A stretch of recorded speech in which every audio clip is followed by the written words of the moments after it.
I think what it does, I don't know what it does, is that it finds interesting community projects which could make a difference, and it breathes life into them. It helps new ideas, people with ideas to set up.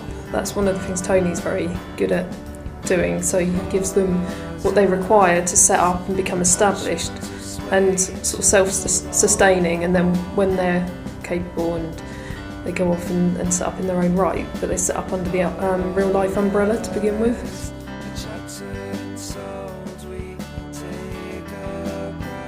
Realife is here basically with open doors to let anybody who needs something to come in and say what they need, and then to see whether we have the wherewithal to help.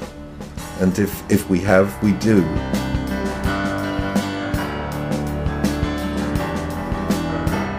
I think the government does do a lot, but I think there is a recognition that there are people who fall through the cracks in any system, and I don't think there are really any other charity doing quite what Realife do.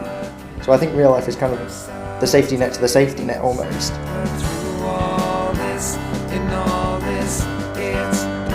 So now what we've got, if you like, is a whole bunch of projects that if they've got the financial clout to become independent, we let them do that. But otherwise, most of our projects are small, sustainable. And what we're trying to do for the next generation is look at a formula that says sustainable but also growth. So you're the coordinator, I think, of Funky Flamingo. And what is the Funky Flamingo Club?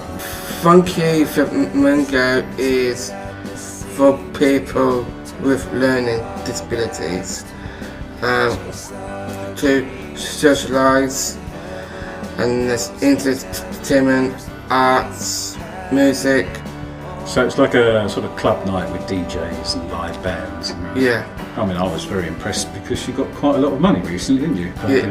How much was it, you remember? Well, it was £8,000. £8,000, I mean, that's... From the Comic Relief. Yeah. We found Realife through a gardening club that Carla goes to, and he recommended this charity to us. We came in, met with Tony, and basically he said to Khalid, what would you like to do?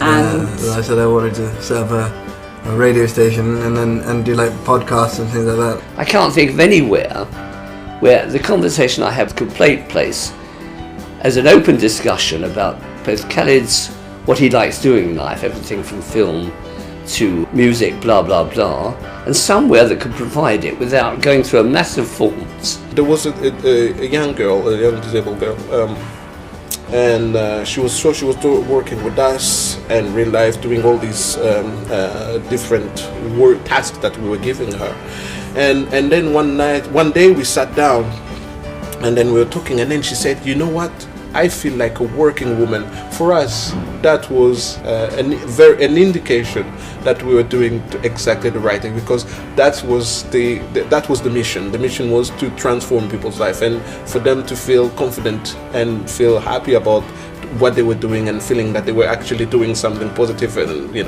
I've been feeling like a person, like I can be a professional in a way that I've never felt before, because I've been given the possibility to express myself and what I do.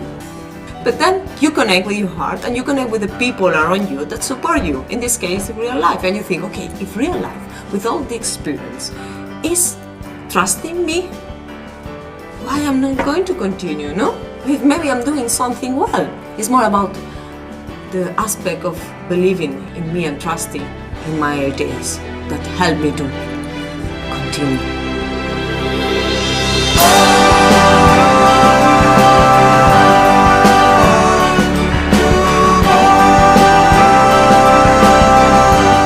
Live on, get to work, action, now.